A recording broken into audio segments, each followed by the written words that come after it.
आप सब मेरे मसीह भाई बहनों को एक बार फिर से जय मसीह की। परमेश्वर की अनुग्रह दया और कृपा से प्रभु ने हम सबको इस सुबह के सुंदर समय फिर मिलने का मौका दिया। इसके लिए प्रभु का धन्यवाद करेंगे।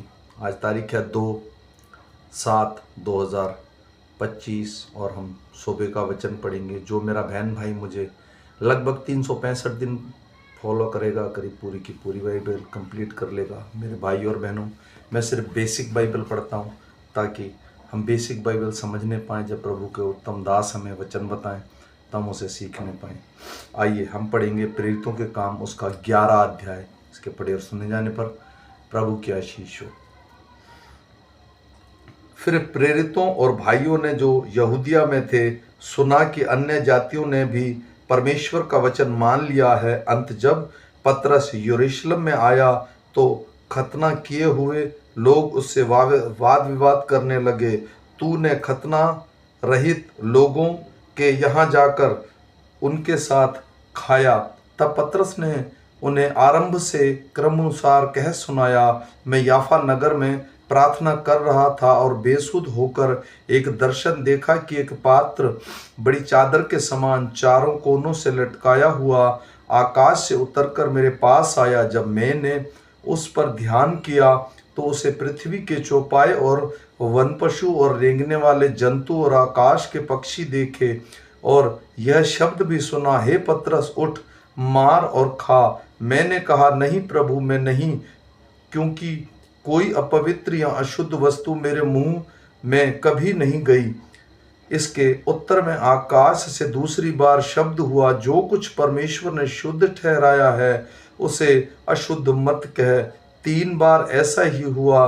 तब सब कुछ फिर आकाश पर खींच लिया गया और देखो, तुरंत 3 मनुष्य जो कैसरिया में मेरे पास भेजे गए थे उस घर पर जिसमें हम थे आ खड़े हुए। तब आत्मा ने मुझसे उनके साथ निसंकोच हो लेने को कहा और ये 6 भाई भी मेरे साथ हो लिए और हम उस मनुष्य के घर गए। उसने हमें बताया कि उसने एक स्वर्गदूत को अपने घर में खड़ा देखा जिसने उससे कहा, याफा में मनुष्य भेजकर शैमन को, जो पतरस कहलाता है, बुलवा ले। वह तुम में से ऐसी बातें कहेगा जिनके द्वारा तू और तेरा घराना उद्धार पाएगा। जब मैं बातें करने लगा तो पवित्र आत्मा उन पर ऐसी रीति से उतरा जिस रीति से आरंभ में हम पर उतरा था। तब मुझे प्रभु का वह वचन सुमरण आया जो उसने कहा था, यूहन्ना ने तो पानी से बपतिस्मा दिया, परंतु तुम पवित्र आत्मा से बपतिस्मा पाओगे।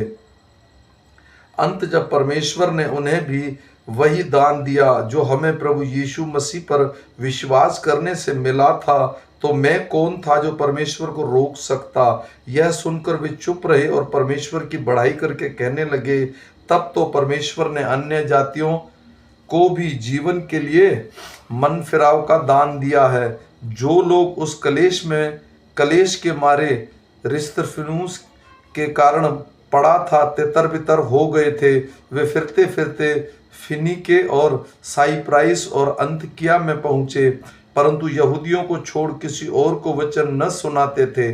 परंतु उनमें से कुछ साइप्राइवासी और कुरेनी थे जो अंतकिया में आकर यूनानियों को भी प्रभु यीशु के समाचार की बातें सुनाने लगे। प्रभु का हाथ उन पर था और बहुत लोग विश्वास करके प्रभु की ओर फिरे। जब उनकी चर्चा यरूशलेम के कलीसिया में सुनने में आई तो उन्होंने बरनबास को अंतकिया भेजा।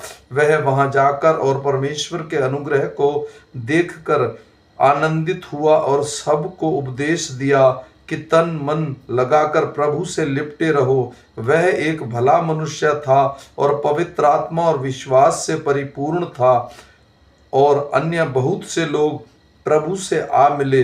तब वह शाऊल को ढूंढने के लिए तिरतुस को चला गया। जब वह उससे मिला तो उसे अंतकिया लाया और ऐसा हुआ कि वे 1 वर्ष तक कलीसिया के साथ मिलते और बहुत लोगों को उपदेश देते रहे और चेले सबसे पहले अंतकिया ही में मसीह कहलाए।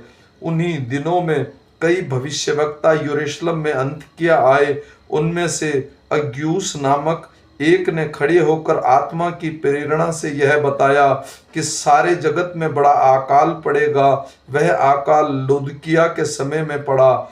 तब चेलों ने निर्णय किया कि हर एक अपनी अपनी पूंजी के अनुसार यहूदिया में रहने वाले भाइयों की सहायता के लिए कुछ भेजे। उन्होंने ऐसा ही किया और बरनबास और शाऊल के हाथ प्राचीनों के पास कुछ भेज दिया।